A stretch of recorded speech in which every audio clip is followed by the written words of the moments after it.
Assertion and reason అండి. So ఇక్కడ మనకి ఒక అసర్షన్ ఇచ్చాడు, సో దానికి నిశ్చితత్వం, సో దానికి ఒక రీజన్ కారణం ఇచ్చాడు. ఓకే, అయితే ఇక్కడ if the median and mode of a frequency distribution are 150 and 154 respectively, then its mean is 148. So mean, median and mode of a frequency distribution are related as mode is equal 3 median minus 2 mean అంట. అంటే ఇక్కడ మనకి ఒక నిశ్చితత్వం అని చెప్తూ ఉంటాం, నిశ్చితత్వం అంటామండి. So నిశ్చితత్వం అంటే అసర్షన్ అని చెప్తూ ఉంటాం.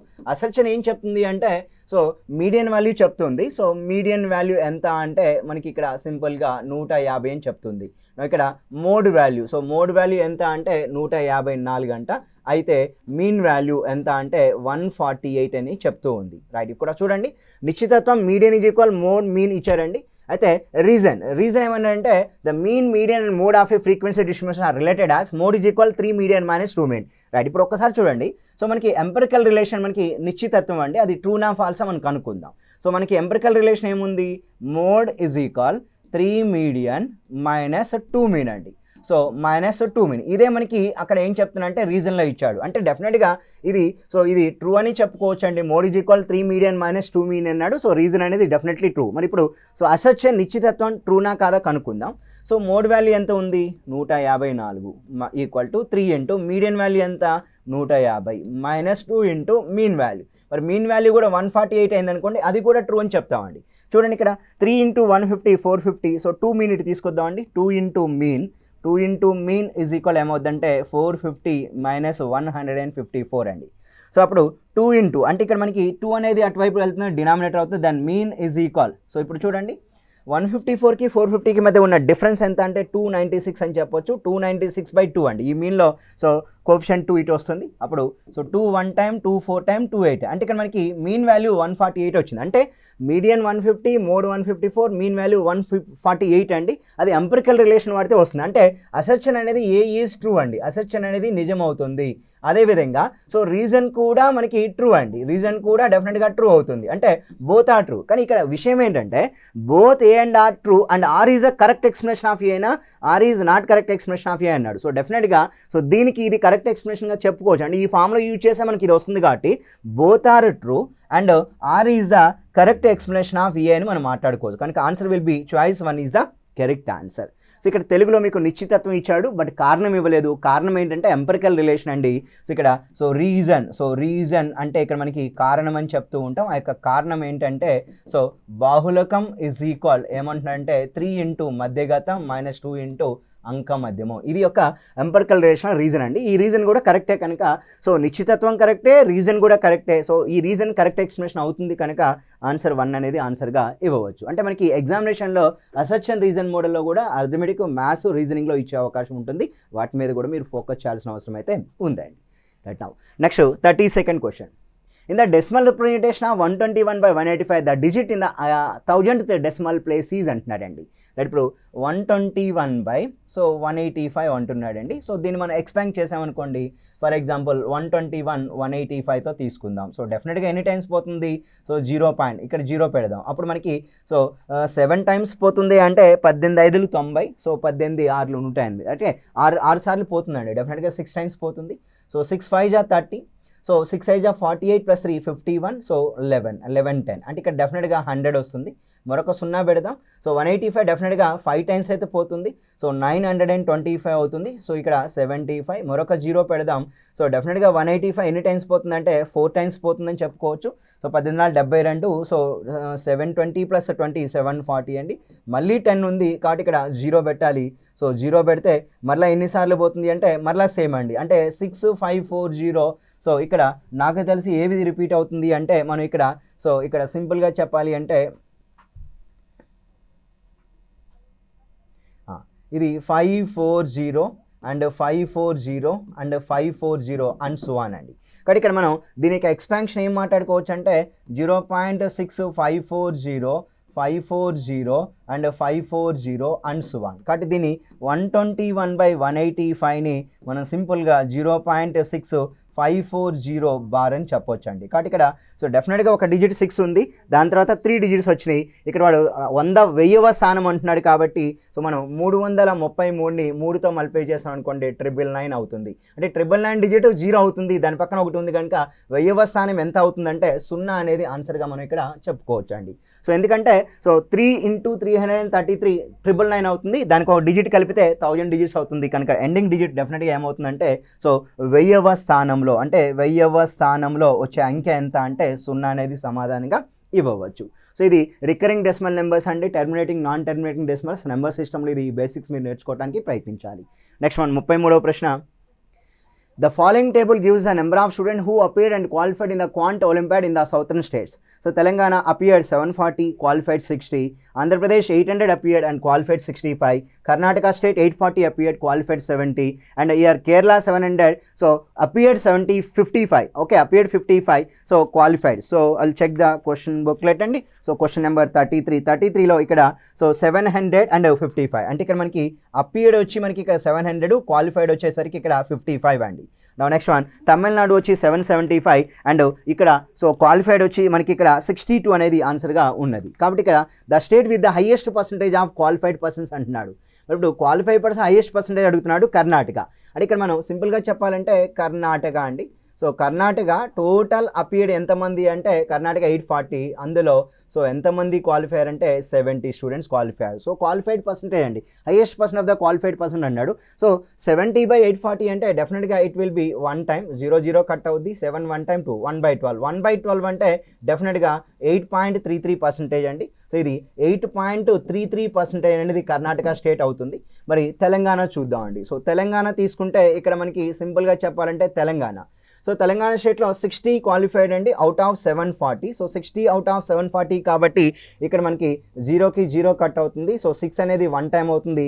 సో 14లో అండి, సో 14లో 6 2 జా సో 20 అంటే 3 అంటే ఇక్కడ 1/12 అంటే అప్రాక్సిమేట్ వాల్యూ చెప్పాలి అంటే ఇక్కడ 100/12 సో 1/12 అంటే 8.33 అండి. 1/12.3 అంటే డెఫినెట్గా it will be very near to less than 8 and very near to 8 అండి. Next one, so third option వచ్చి కేరళ అన్నాడు. సో కేరళ స్టేట్ వచ్చేసరికి 55 మంది క్వాలిఫైడ్ అవుట్ ఆఫ్ 700 అండి. సో డెఫినెట్గా ఇప్పుడు 700 అవుట్ ఆఫ్ అంటే సో మనం ఇక్కడ 2 zeros తీసుకోవచ్చు పర్సంటేజ్ కాబట్టి సో 7 సో 7 8 అంటే సో 7 7 49 అండి. అంటే ఈ వాల్యూ వెరీ నియర్ టు 8 అండి, బట్ 7స్లో ఉంటుంది కనుక సో ఈ ఆన్సర్ అయ్యే అవకాశం అంటే ఈ రెండు తెలంగాణ కేరళ అయితే ఆన్సర్ అయ్యే అవకాశం లేదు, ఎందుకంటే 8.33 కంటే రెండు కూడా తక్కువగా ఉన్నాయి. సో అప్రాక్సిమేట్గా కనుక్కోవాలండి, ఎగ్జాక్ట్లీ కనుక్కోవడానికి ప్రయత్నించొద్దు. సో తమిళనాడు అండి. సో తమిళనాడు అన్నప్పుడు ఇక్కడ మనకి తమిళనాడులో so 62 qualified out of 775 62 out of 775 అండి పర్సంటేజ్ కాబట్టి ఇక్కడ ఇంటూ 100% చేయడానికి మనం ప్రయత్నిద్దాం. సో ఇంటూ 100% చేసినప్పుడు ఇక్కడ ఎంత నెంబర్ కట్ అవుతుంది అన్నప్పుడు ఇక్కడ చూడండి 62గా ఓకే 62 సో ఇక్కడ 775 అంటే 25 అండి. సో 25 డెఫినెట్గా 25 3s are 75 సో 75 అంటే 25 1 టైం అండి, 25 ఇక్కడ 4 టైం అంటే ఇక్కడ సో 248 అండి. 248/31 అంటున్నాడు. సో 248/31 అన్నప్పుడు సో డెఫినెట్గా it will be equal to 8% అండి, 8%. కాబట్టి ఇక్కడ ఉన్న వాటిలో కర్ణాటక స్టేట్లోనే మోర్ దెన్ 80 ఉంది. So answer will be highest percentage అడుగుతున్నారు కాబట్టి కర్ణాటక స్టేట్ అనేది highest percentage of the qualified స్టూడెంట్స్గా మనం ఇక్కడ చెప్పుకోవచ్చు. ఇది 8.33 ఉంది, ఇది వెరీ నియర్ టు 8 ఉంది, సో ఇది లెస్ దెన్ 8 ఉంది, ఇది వచ్చి ఎగ్జాక్ట్లీ 8 ఉందండి. కాబట్టి మోర్ దెన్ 8 ఏముందంటే కర్ణాటక స్టేట్ ఉంది, అది ఆన్సర్గా మనం ఇవ్వవచ్చు. 34th క్వశ్చన్ చూద్దాం. పై పట్టిక దక్షిణాది రాష్ట్రాల్లో అన్నాడు. సో డెఫినెట్గా so this value is more than 8 అండి, మోర్ దెన్ 8% అండి. This will be so less than 8 ఉంది, ఈక్వల్ టు 8 ఉంది. సో మోర్ దెన్ 8 ఉంది కాబట్టి ఆన్సర్ కర్ణాటకగా మనం ఆన్సర్ తీసుకోవచ్చు. 34 చూద్దాం. Match the following, a sum of money is lent at simple interest then the money gets doubled అండి. Money gets doubled అంటే ఇక్కడ సో అసలు ఉందనుకోండి, అసలు మనం ఇక్కడ ప్రిన్సిపల్ అమౌంట్ అంటాం, పీ ఉంది. అప్పుడు సింపుల్ ఇంట్రెస్ట్ కూడా ఏమవ్వాలంటే పీ అవ్వాలి, అప్పుడు మాత్రమే మొత్తం అమౌంట్ ఏమవుద్దంటే 2p అవుద్ది, అంటే డబుల్ అవుద్ది. అంటే మనం కొంత అప్పు తీసుకున్నాం, అది సింపుల్ ఇంట్రెస్ట్ పీ అయింది అనుకోండి, డబుల్ అవ్వాలి అంటే 2p అవ్వాలండి. రైట్, ఇప్పుడు మనం ఎప్పుడు కూడా అక్కడ సింపుల్ ఇంట్రెస్ట్ కూడా పీ అంటే అసలు అంటే అమౌంట్ అండి, అంటే ప్రిన్సిపల్ అమౌంట్ అండి. సో ప్రిన్సిపల్ ఎంత ఉందో సో పీ ఉంది, సో సింపుల్ ఇంట్రెస్ట్ కూడా అంతే ఉండాలండి. కాబట్టి ఇక్కడ మనం సింపుల్ ఇంట్రెస్ట్ 100% ఉండాలి, ఎందుకంటే ఇది 100%. సో సింపుల్ ఇంట్రెస్ట్ కూడా 100 అయినప్పుడు అప్పుడు ఆటోమేటిక్గా అమౌంట్ ఏమవుద్దంటే p+p అండి, 2p అంటే 200% అవుద్ది. అంటే అసలు 100 ఉంది, సింపుల్ ఇంట్రెస్ట్ కూడా 100% అయితే సో రెండు కలిపితే టోటల్ అమౌంట్ డబల్ అవుతుంది. కాబట్టి ఇక్కడ సింపుల్ ఇంట్రెస్ట్ 100% వచ్చేటట్టుగా చూసుకోవాలండి. సో మరి సింపుల్ ఇంట్రెస్ట్ అన్నప్పుడు మనం ఏం చేస్తాం, టీఆర్ మల్టిప్లికేషన్ అండి, time value and rate of ఇంట్రెస్ట్ని మల్టిప్లై చేస్తూ ఉంటాం. సో ఇక్కడ 16 2/3% దేంతో మల్టిప్లై చేస్తే 100% అవుద్దో చెక్ చేసుకోవాలి. సో నాకు ఇక్కడ సింపుల్గా అర్థమవుతుంది ఏంటంటే 12.5 into 8 అండి, 20 into 5 అండ్ 16 2/3 6 అండి. అంటే ఇక్కడ మనం సింపుల్గా చెప్పాలంటే సో 6 into 16 2/3% అండి. 6 into 16 2/3% ఎంత అంటే సింపుల్ ఇంట్రెస్ట్ 100% అవుద్ది. అంటే ఇక్కడ సింపుల్ ఇంట్రెస్ట్ 100% అయితే అసలు 100 అవుద్ది, డబల్ అవుతుంది కాబట్టి సో సింపుల్ ఇంట్రెస్ట్ 100% వచ్చేటట్టుగా మనం తీసుకోవాలండి. అంటే 16 2/3% ఆర్ అంటే టీ వాల్యూ 6 అండి. అంటే ఇక్కడ డెఫినెట్గా మనం ఏ అనేది సో 2గా మనం తీసుకోవచ్చు. మరి బి ఏమవుతుందో చెక్ చేద్దాం. బి 20 into 5 అండి. అంటే ఇక్కడ 20% into 5 తీసుకుంటే 100% అవుతుంది కాబట్టి ఇక్కడ 25 అంటే సో B3 అవుద్దండి. సో ఆటోమేటిక్గా సి ఏమవుద్దంటే 1. సో A2 B3 C1 వచ్చేటట్టుగా మన ఆన్సర్ ఉందండి. A2 B3 C1 అంటే option number 4 is the correct answer. So match the ఫాలోయింగ్లో ఇచ్చాడండి. So simple interest so P అవ్వాలి, అసలు పి అవుద్ది, అప్పుడు అమౌంట్ ఏమవుద్దంటే డబల్ అవుద్ది. A sum of money is lent at simple interest then the money gets double అవ్వాలి. Double అవ్వాలి అంటే సింపుల్ ఇంట్రెస్ట్ 100% వచ్చేటట్టుగా ఏ వాల్యూస్ ఉన్నాయి, ఆర్ వాల్యూ అండ్ టీ వాల్యూని దేన్ని మల్టిప్లై చేస్తే 100% వస్తుందో చెక్ చేసుకోవాల్సిన అవసరం అయితే ఉందండి. నెక్స్ట్ క్వశ్చన్ చూద్దాం. 34 అయిపోయింది. 35 which of the following pair of numbers are co prime or relative primes అన్నాడు. సో 2 నెంబర్స్ రిలేటివ్ ప్రైమ్స్ అని ఎప్పుడు చెప్తామంటే ద హెసియస్ of 2 numbers will be equal to 1 అండి. So except 1 there is no other common factor అండి. ఓకేనా. So except 1 no other common factor అంటే so ఇక్కడ ఎటువంటి ఉమ్మడి కారణాంకం ఉండకూడదు, ఒకటి మాత్రమే ఉండాలి. అటువంటి సంఖ్యలను మనం సో సహప్రధాన సంఖ్య జత అని చెప్తూ ఉంటామండి. ఇక్కడ చూడండి 24, 25 అంటే డెఫినెట్గా the HF of 24 and 25 will be always equal to 2 successive natural numbers అంటే 1 అవుద్ది. కాబట్టి ఇది సహప్రధాన సంఖ్య జత అవుతుందండి. నా 133 285 అంటున్నాడు. మరి 133 285 సహప్రధాన సంఖ్య జత అవుతుందండి. హెచ్ఎఫ్ వాల్యూ 1 అవ్వాలండి. మరి హెచ్ఎఫ్ వాల్యూ 1 అవుతుందా లేదా చెక్ చేద్దాం. సో ఇక్కడ 285 అంటున్నాడు కాబట్టి 133 కట్ చేద్దామండి. 133తో చేసినప్పుడు 2 times అండి 266. మరి 266 అంటే 15లో 6 పోతే 9, 19 అండి. మళ్ళీ ఇక్కడ 133 అంటే ఇక్కడ డెఫినెట్గా so what is the HF of these 2 numbers 133, 285 యొక్క హెచ్ఎఫ్ వాల్యూ ఎంత అంటే 19 అండి. సో 19 కాబట్టి డెఫినెట్గా ఇది సహప్రధాన సంఖ్య జత అయ్యే అవకాశం లేదు. 2 సంఖ్యలు సహప్రధాన సంఖ్య అవ్వాలి, రిలేటివ్ ప్రైమ్స్ కో ప్రైమ్స్ అవ్వాలంటే HF of those 2 numbers must be equal to 1 అండి. 1 అయ్యేటట్టుగా సెకండ్ ఆప్షన్ అయితే ఇక్కడ లేదండి. మరి ఇప్పుడు థర్డ్ ఆప్షన్ ఒకసారి చెక్ చేద్దాం.